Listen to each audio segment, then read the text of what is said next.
day one, 2-week-long trip. We're going down to Green Bay. We're either going to play PLO or Hold'em. They don't allow me to record, so I'm not going to get many hands in. Just going to tell you guys what it's like. Mike here has been grinding for how many years? 70 years or 1970? Actually about 50. Mike has been grinding for 50 years. He's an old school grinder, and I like him. He's also a combat vet. So important to note that when Mike and I showed up at the casino, the game looked terrible, and one of the players said, "Hey, I have a home game that we could just go to and we could play instead." Plus, there was a big wait list, and I decided to go to that home game. I ended up breaking that game, winning about $3,000 or so. And so I ended up going back to the casino, and let's see what happened. So, interesting turn of events. We get a 24-hour ban for quote-unquote recruiting players.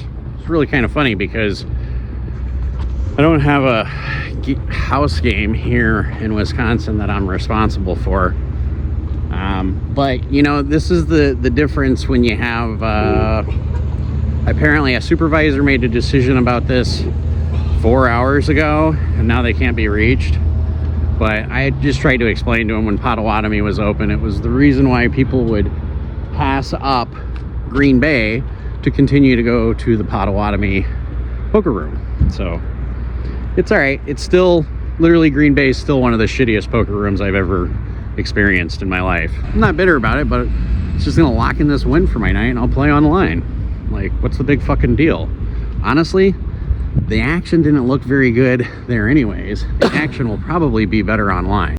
The best part about this whole thing is after they banned me, I ended up going and playing online and winning about another $2,000. So I ended up starting off the trip up about $5,000 after day one. As in deep throat. We're here with Mr. Sean Fielded, aka Hi Sean. Premium hand Sean. Premium hand Sean. He's actually debating on starting his own vlog, so I think this would be perfect for him to start his own vlog starting on this trip, because he's going to be traveling with Wayne and I quite a bit, so we're going to get to know each other really well. Really well. Secret, let you guys in on this. Sean and I already knew each other pretty well before from some previous poker trips. What do you say? Oh, how you doing, honey? How you doing? Mm-hmm. All right, we're gonna see what happens. Are you gonna fire the 500K guarantee? Oh yeah. He is. All right. Well. No, I'm gonna win it. Oh, he's gonna win it. Yeah, that seems easier. It's better. It's better that way. And I'm going to be in for 3 bullets here in just a minute. Well, third bullet did not go very well. We end up flopping a ramp and a flush draw. Flop comes deuce 5-6 with 2 hearts. We limped with 7-8-9 queen, double suited, and the button raised to 5K. One other caller, I call, flops deuce 5-6 with 2 hearts. I bet 11K. He pots up to get it all in. He turns over ace queen 5-7 with hearts. And he ends up hitting his 5. Good luck. Good luck, everybody. So, yeah, 3 bullets. So, I have 3 bullets into the PLO tournament. Wayne has 3 bullets into the PLO tournament. Justin has 1, and he's still in it. We're driving back to the Airbnb, but Sean, my man here, 2 bullets. 2 bullets in the mystery bounty, bagging, going back to where there's only 70 people left. So, First table sucked, so I just busted out. he did the whole bust out strategy. Yep, the bust out strategy, it's legit. If you have a shitty table, take risks. But yeah, I got 168,000 for day 2. And here's Justin at the final table. He happens to be one of our members of our crew, and he got fit. Are you looking for a place to play some online pot limit Omaha? Well, I have the place just for you. Donkfish and myself both belong to a club called The Madhouse. And let me tell you about this little place. It has PLO 4, PLO 5, PLO 6, PLO 4, 5 high-low, and PLO 6 high-low. Not only that, but right now, The Madhouse is doing a crazy, crazy special. If you join and you're a new player at The Madhouse, and you join The Madhouse and you order a hoodie, which is going to cost you about $40 to $50, the managers are going to give you $100 in your account. That's right. That's a good special that they're running right now. Not only that, but when you bring a friend that joins the Madhouse, you're going to get $50 and they're going to get $50. Oh my God. This is like a miracle that's happened. If you're looking for a good, reliable place to play online poker and you want to play with myself, you want to play with Donkfish, plus a bunch of whales and a couple of pretty good players as well, join the Madhouse. PP Poker, Club ID 1810023, where the only thing that's crazier than the chat is the action. There's a time when I went down to Green Bay with a bunch of group of guys. First couple of days, I ended up getting stuck big. It's stuck like $3,300. So on the last day of the trip, what I brought with me was work boots, like construction boots, because I think at the time I was remodeling my house. And after being stuck $3,000, I wake up at 5:30 in the morning, because when I'm on poker trips, I tend to wake up early, especially when I'm stuck because I'm anxious. Instead of putting on my normal shoes, I put on my work boots, because I said to myself, Josh, it's fucking time to go to work and get back what you lost. Played 1-3 no limit until about 1 o'clock in the afternoon. I was up about $1,000. 1 o'clock in the afternoon rolls by. They open up at 2-5. Switch over to the 2-5. So now I've been playing for 7 hours. I'm up about 1,000. I'm still down $2K for the trip. I played that 2-5 game until 1:30 in the morning.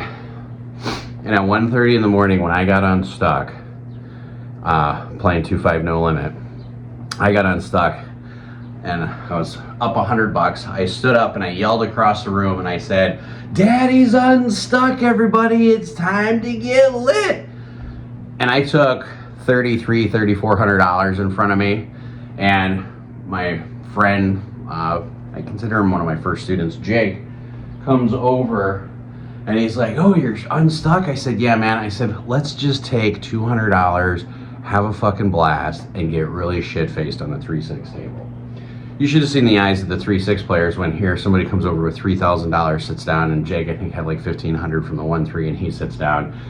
And of course it's limit, so you can buy in for whatever you want. But I tell you what, we made up drinks. We were ordering the whole table drinks. All the old people were like losing their shit.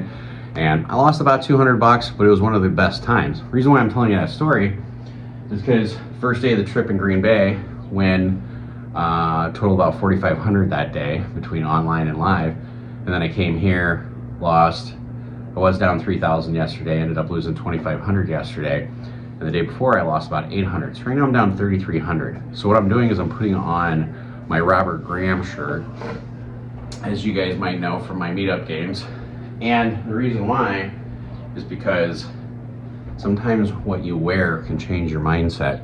And you have to have that mindset of, it's time to go to fucking work. Stop having a good time. Let's fucking grind and let's fucking ship this goddamn Omaha tournament and do a little well in the money as well. For cash. So that's why I look this way. Sometimes you do that, you bring it on the trip, and sometimes just having that mindset change like this, like, I'm here for fucking business, I'm here for your business, I'm here to take your chips. Sometimes you just got to do that, baby. So let's play smart and run like a guy. I ended up losing my buy-in on the tournament and winning it back in cash game and basically breaking even for the day. I guess you could say putting on some fancy clothes and having the right mindset stopped the bleeding so I could turn things around. All right, so Mike asked me how I did on the 25-25, so I'm going to go over one hand that I had. And so I'm playing the 25-25. I've got about 2,100 in front of me, 2,200 in front of me. I'm in for about 4K. And I look down at 7, 9, 10 jack. One suit.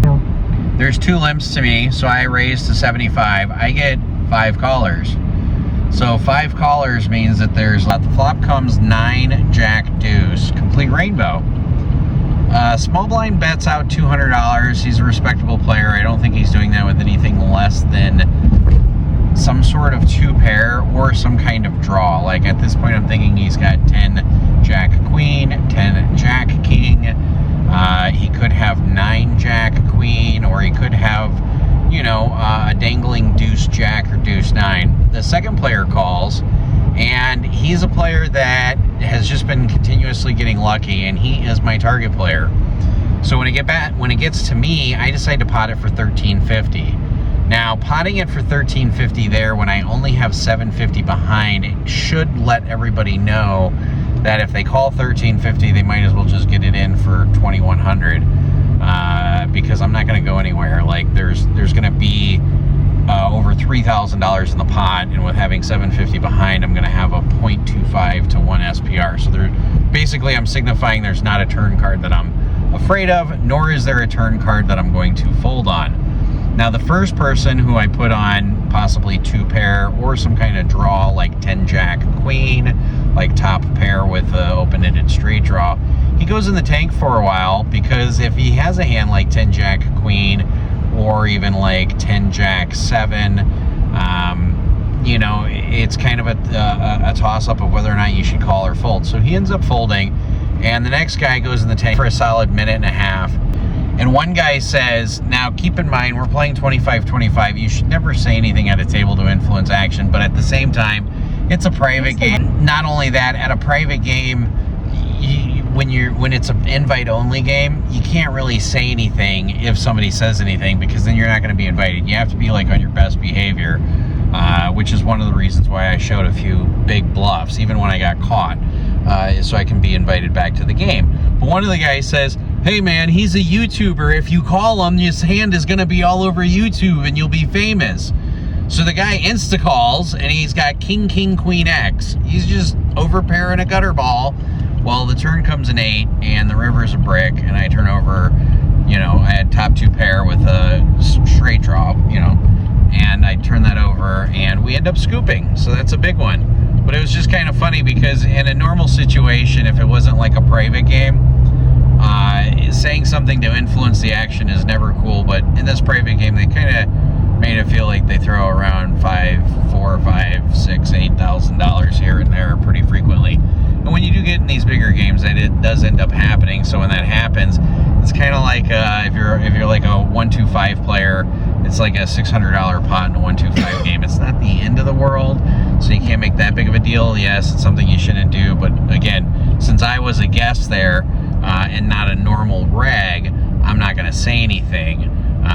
But I did notice that, and I was just like, oh, that's kind of funny. Now I was a little bit buzzed, and of course I didn't mind the action, because the guy was the guy I was targeting, so he was the guy I wanted him to talk him into. So it ended up working out in our favor. So we ended up winning about $900 and went to the comedy club. So, yeah. And we ended up seeing Joe Fernandez, who's absolutely hilarious. I'll put a link to his Instagram down below. So I was hesitant on whether or not to make a little video, but you know, I'm human just like the next person. Today, by the way, is the next day. It's Friday. I flew out to LA today, and I quit playing last night probably at like 5 o'clock. I was playing 25-25, and I had a hand that I just played incredibly poor. And if you're curious what the hand was, 8-9 Jack King double suited, Jack High diamonds. I think it was King High clubs. I was on the button. Somebody opens up to 75. I get a few callers. I make it 275. Standard 3X. 8-9 Jack King is a pretty standard 3X on the button, I believe. I get 4X to 600. One person calls, the original guy who made it 75. So I call. And the flop comes Ace 4-5 with 2 diamonds. First person goes all in for 800. Now keep in mind, there's already 1,800 in the pot. The next guy goes in the tank and calls. I'm sitting there with basically just a Jack High flush draw. I have 1,050 effective. And prior to the hand, the original raiser I felt was a complete fish or rec player. I shouldn't say fish. He was a rec player who just enjoyed splashing around. And for whatever stupid reason, I thought it was possible he had a King High flush or a Queen High flush. So I mucked. It turns over 4-5, 2 pair. The other guy turns over a set of aces, run out. River's a diamond. Well, my point being, if you're calling a $600 3-bet raise in a big stakes game like that, somebody goes all in for 800 and somebody calls, you know, you want to talk about like one of the worst folds I've had all year. I mean, I can basically rip it all in for 1,000 to win 3,600. I'm getting 3.5 to 1 on my money, and I folded. So pissed at myself. I should have just got up then. I ended up only losing $4,000 yesterday, but that was on my second buy-in, and I realized at the time when I had 1,000 in front of me of my 4,000 because I didn't call with the jack high flush draw, I said I really should just get up now. I said I just made a horrible play, literally one of the worst plays I've made in a long time. Just self-reflecting here. Yours truly is human. So for the whole Chicago trip, I'm down about $2,000. Had I played that one hand, it would have been a $4,500 pot. And, you know, it's important. I mean, it's at the very tail end of a poker trip. You know, I've already been on the road for a week, so my A game is not on.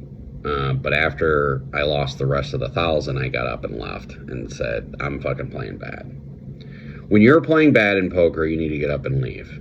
Sure, I could have saved $1,000, but when you're playing 25-25, it's like losing 100 or 200 playing 1-3, but maybe not quite that much. But yeah, I should have just saved the 1,000. But it's something I teach my students all the time, and I guess I'm posting this video just to let all of my viewers, as well as my students, know I'm human. I had somebody ask me yesterday again, what's the difference between a professional and a rec, especially since I was there coaching. I was playing 2-5 no limit hold'em, called down with a pair of 10s on an ace-king high board, and it was good, and it was a big bet on the river, and the table was just like, and it just made sense, and I had a read on the guy. My read was that he was full of shit, and my read was right. But somebody said, well, what makes you a professional? And I said, adjustments. Again, I talk about adjustments all the time. Professionals will make adjustments way faster than rec players. For example, when I realize I'm playing bad, I'm done playing for the night. A rec player might be like, man, my marriage life isn't very happy. This place, I'm like zoned out. I don't have to worry about the wife yelling at me, the kids yelling at me, the husband yelling at me. I'm going to stay and play longer because this is kind of my little sanctuary. As a pro player, it don't fucking matter. We'll go to a hotel. We'll go somewhere else. We'll just, it's better than fucking off money. Had I been a rec player, I probably would have lost like 8,000 to 10,000 last night. Instead, being a pro, I only lost $4,000. That doesn't make any sense whatsoever, does it? But, and in essence, you know, I realized the moment I was playing bad, and I wasn't playing bad for my first $2,000 buy-in. I can't remember what happened there, but I know what happened there. I got down to 1,100. Guy opens to 75. Guy calls. Guy makes it 300. Guy calls. Guy calls. I look down at ace 579, ace 457, double suited, which actually plays pretty well like three-way. It doesn't play very well like six-way. Well, there is literally, I look down and I'm like, there's literally like $1,200 already in the pot. If I call 300 here, I have a pot size bet left. I'd rather get my hand three ways if I can. So I decided to rip it all in, and we went four ways to the flop. So it was a pretty decent turn of events, four-way all in. And some of you might say, Professor, you know, that's a pretty bold move. Kind of is, but when you look at the hand does play really well 2 and 3 ways. It doesn't play very well 5 and 6 ways. When you're looking down at Omaha hands, you have to make those decisions sometimes that this hand plays really well 2 or 3 ways versus 6 ways, or it plays really well 6 ways. Now, you're saying, Professor, what hand plays really well 6 ways? 7, 8, 9, 10. Lots of wraps play well 6 ways. And in any case, that's how I lost my first 2,000, is I got it down to like 1,100 or something on a few bad runouts. And then when it was 300 pre and it gets to me, and there's already 3 callers, I rip it. And of course, somebody else re-raised, and somebody else re-raised to 4,000. The guy who had kings, believe it or not, re-raised to 4,000. And believe it or not, we had a live ace. We actually flopped 2 pair, and then we got counterfeited. So, you know, that's the way the cookie crumbles. I'm not really sour about it. It's just the play. But my point is, when you realize you're playing bad, stop for the night. Take a break. Go see a play. Go to a comedy show. Go out to dinner. Go to a hotel room. Just stop playing poker when you realize you're playing bad. It's a lot easier said than done. Trust me, I'm aware. But last night, I realized I was playing bad poker, and I was like, going back to the hotel room, 4 or 5 o'clock at night. What the hell am I going to do for the rest of the night? So, yeah. So overall in Chicago, I end up losing about $2,000 on this poker trip, which sucks. But you're going to have that. My chart now looks terrible. You're going to have that. I worked the whole month of February and didn't make any money. You're going to have that. Whatever money I made in March is zero. So right now I'm working on all of February at $0, going on March at $0. Sometimes the life of a grinder is not fucking easy. We are actually here in LA at the Bicycle. We're playing a $500 OE tournament. One round of Omaha high-low, one round of stud 8 high-low. Can play super, super tight, which is what I've been doing. I think I have like a $28,000 stack on the second break. All right, so we ended up doing a heads-up chop with Chuck. Good guy. It's just the difference between first and second's like $2,000. I'm tired. My acid reflux is going nuts. It's good to win $3,500. Well, we end up busting out of the $500 mixed triple draw. That's all right, though. We're going to go play some 2040 mixed dealer's choice games here. So, honestly, I might be able to make more money on that anyways. So, we'll see. So, we are leaving the Bicycle Casino. I busted out of the tournament, played some 2040. Ended up winning about $1,900 playing 2040. You know, one thing I will tell you is out here in LA, they do not like to fold. I don't know if Texas is the place where no one likes to fold, but here in LA, mixed games, you can print a bankroll here. At least my experience. This is just one experience, though. What do you think, Wayne? Did you get many folds in the tournament? I did not. Nope. If you're trying to bluff people, you're up a creek without a paddle, pretty much. I mean, so yeah. I pretty much pick my spots, and you hope that the cards run in your favor, but it doesn't always work. You know, recently, the last video that I posted, one of the viewers made a comment that they thought I should edit everything out. And, you know, I do take what you guys say to heart, and I do consider a lot of things.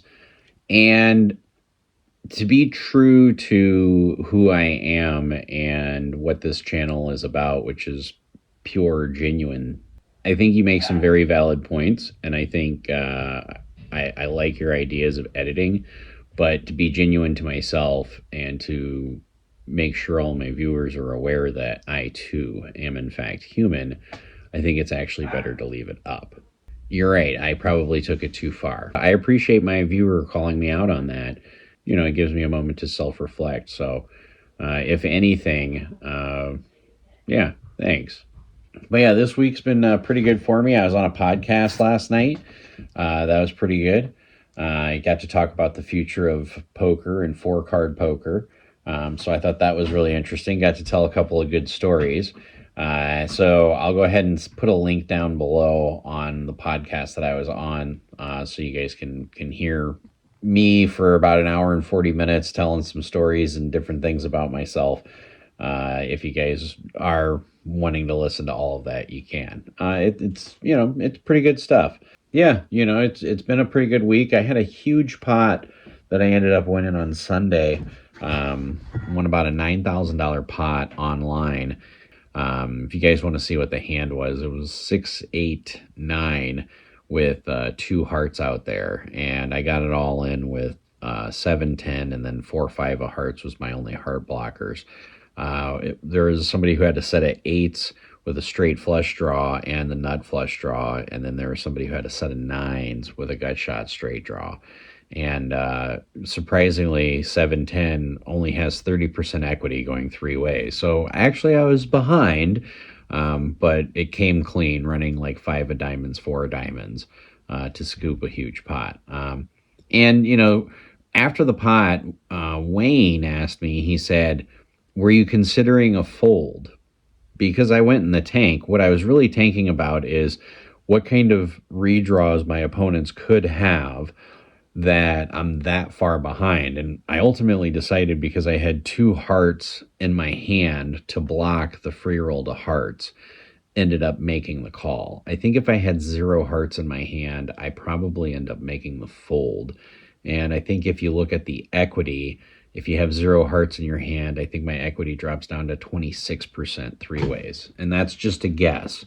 Ultimately, that was the deciding factor, was having 2 hearts and me figuring, well, if I am getting free rolled with the amount of money that's in the pot, you know, 3 ways, I think I'm only getting free rolled by 1 person, if at best. So, and to do it online feels different than to do it live. Let me know what you guys think about that too. When you win a big pot online or live, what's the different reaction? Like, you win a huge pot live, you know, and it takes you 20 minutes to stack up your chips, and you got to look at your, you know, 2 hands after you win the big pot. You're still stacking chips, you know, it makes you feel really good, like you're on top of the world. But online, it's like you win a big pot and you get that rush of excitement. You either giggle or you clap, whatever the case may be, and then you go on to the next hand, and it's like, well, the next hand's being dealt so quickly, there's no stacking chips, you just move on. Like, the difference in elation and how long that elation lasts, and I think I'm using the right word here, but the difference in that feeling, like in live, makes it last a lot longer than it does online. Play smart, everybody. Run like a god.